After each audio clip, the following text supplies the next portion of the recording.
All right. How is everyone doing today? I hope everyone is doing well. Yes. And we are here for yet another cannabis talk. It's amazing how time flies.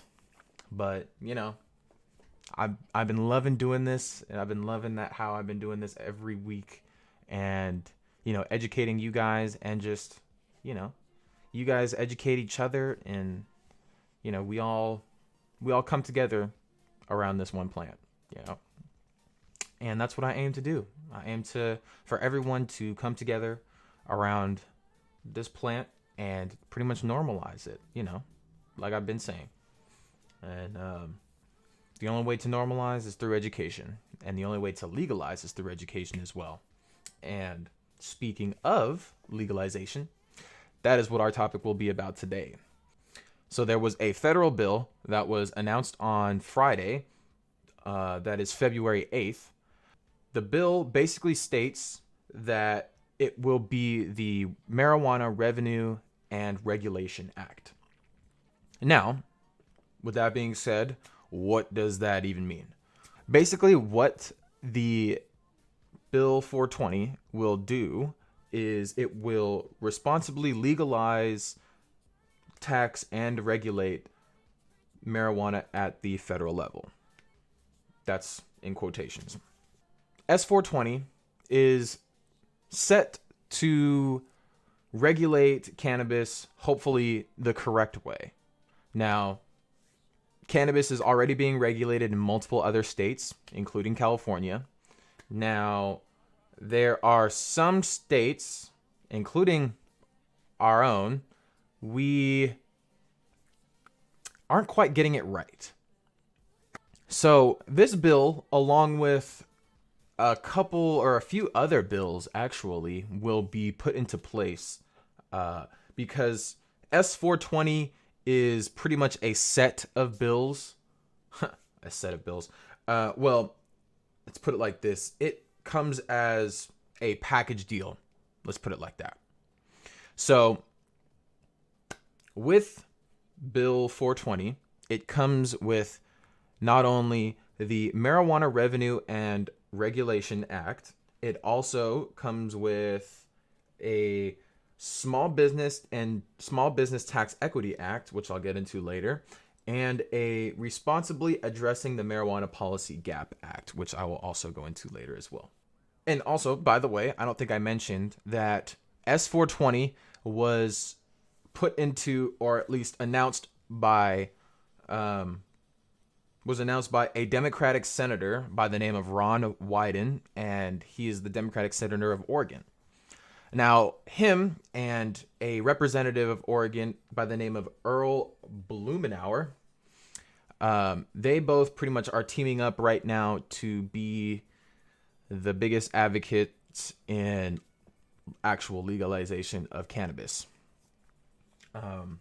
So, now to kind of go more in depth, I guess, with the other acts and policies that will be going into place when cannabis is fully legalized, if and when it's fully legalized. So, the Small Business Tax Equity Act. What this does is that it repeals the provisions of the tax code that deny cannabis businesses the right to take the same tax deductions as companies in other industries. So there's a lot of tax. Obviously, companies can take tax deductions just like we can, when we donate stuff and, do anything like that. But unfortunately for cannabis businesses right now, they can't take any more, they are not able to do any type of tax deduction. They have to pay full tax for everything. And our tax as a cannabis business is already insane. Because not only do you have to pay for the taxes, you have to pay for the licenses and all the other stuff. So it'll be interesting to see how that will be put into place just because this and along with the responsibly addressing the marijuana policy gap act may help a lot of smaller businesses, grow. So with that being said, I'll go into the next act.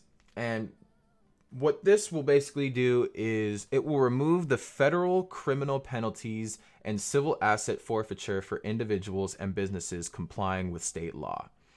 And so this will also give small businesses and actually any type of cannabis business period the thumbs up to start banking with major banks. I know that in California there are credit unions. There's probably like one or two credit unions out there that will take a cannabis business, but at the same time it's still very shaky. But yes, so aside from allowing cannabis businesses to start banking, this will also give them bankruptcy protection, and it will allow more cannabis research and marketing, which actually I thought was kind of interesting because even for where I'm from, I've seen tons of cannabis ads, like from billboards on the freeway to like just banners on the side of the local buses. Thank the Lord that it will now be that we can now allow major universities and just research establishments in general to start really going in and researching cannabis, because you think that we have a lot of knowledge of what this plant is right now. With a federal okay to research could mean with the federal government giving the okay to research on cannabis could mean the cure for cancer. I mean, that's just kind of, I don't know, that may be plain and simple, but there's been plenty of research showing that CBD, cannabidiol, one of the major cannabinoids that make up not only cannabis but our own endocannabinoid system, is a major cancer fighter and new healthy cell regenerator. Oh, and so building off of that GAP Act, that bill also will reduce some convictions, if not all, of any cannabis related crimes. And it will also give veterans access to legal medical cannabis, which I'm sure a lot of people have been, as a dispensary that at the dispensary that I work at right now,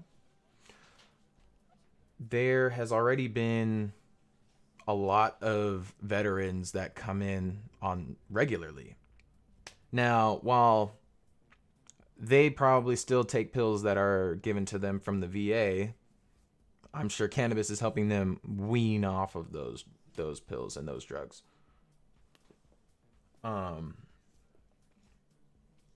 And also, kind of to build back onto the bill, the GAP Act will also allow Native Americans to start getting in on the cannabis industry. Now, I'm sure some of you are asking, like, well, why the hell were Native Americans not able to get their 2 cents in on the cannabis industry, period? Well, Native Americans were specifically excluded from entering the cannabis industry,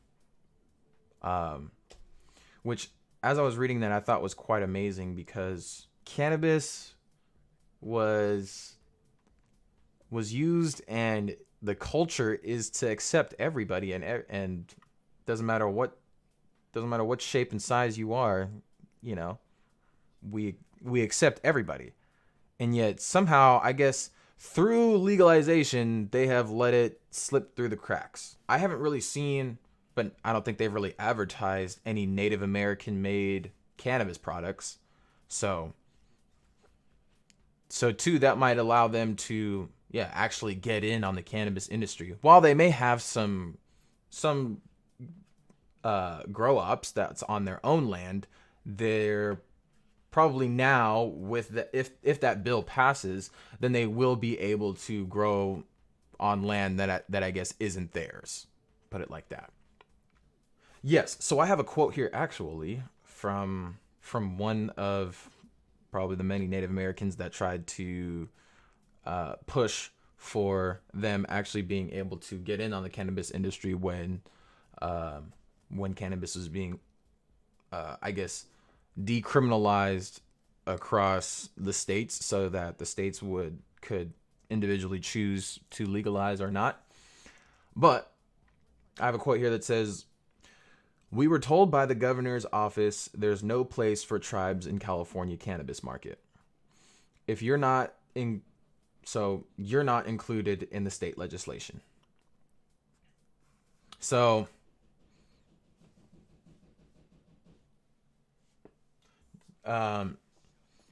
now with that being said, most of these Native Americans live in very rural or very remote areas that are not the best. And I mean, that kind of goes without saying, kind of push them out, as everyone else invaded. But yes, this kind of goes against the whole point of legalization, was to, I mean, really include everyone. And it's funny because the smallest people were the ones that got screwed.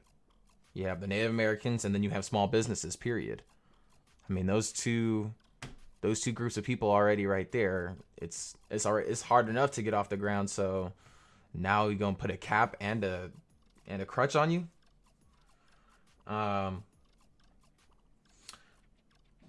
But yes, so I also, so now I wanted to get into how banking and cannabis can coexist once we have legalization. So, bank officials are ready. This is as of 2/13, so February 13th, which was 2 days ago. That's on, I think, a Wednesday. Bank officials and cannabis industry representatives got together and had a little conversation, I guess, with Congress to allow cannabis businesses, access to banking services. For those of you that don't know, but cannabis businesses right now cannot do any banking at all. Doesn't matter where you live. Doesn't matter if it's legal already in your state. Granted that there could be some credit unions, but that's even then still not even guaranteed. So everything is done with cash. So obviously that's not safe to do everything like it's black market, basically still. So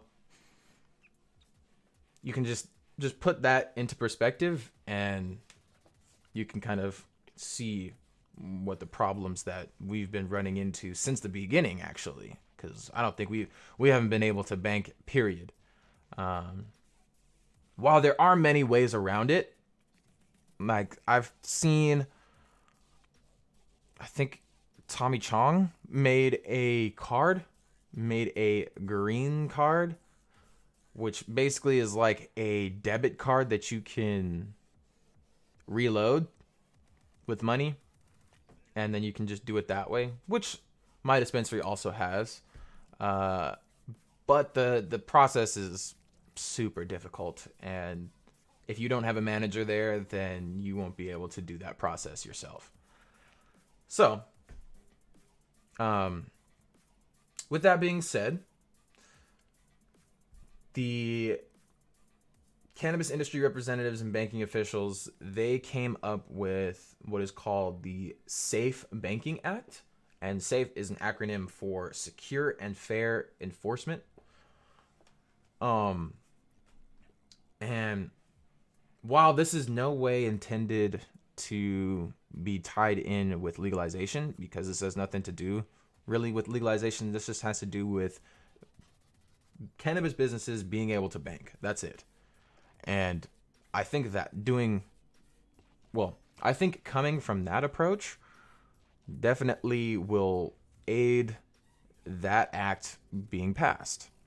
Because while I'm sure there are still many people that have the reefer madness stigma, and actually, there was one person on that Wednesday to oppose the SAFE Act. Now, given that the guy that was opposing, he, for one, is a part of an anti-legalization party called Project Sam, and he goes by the name of Jonathan Talcott. And he's the chairman of that company. Sorry, he's the chairman of the anti-legalization group Project Sam. Now, the greatest part is that he works for, or he is an attorney for, a firm called Nelson Mullins, which is hired by Weed Maps to lobby for the cannabis industry. So a guy that's on the that's the chairman of probably the biggest anti-legalization group is an attorney for a firm that is pro-cannabis.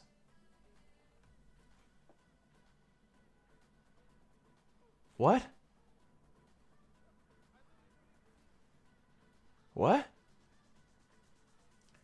So I guess you can already see there, silly, a legal business can't operate financially like every other legal business. Exactly. And I couldn't agree with you more, Think Man. And I'll get back to that right after this.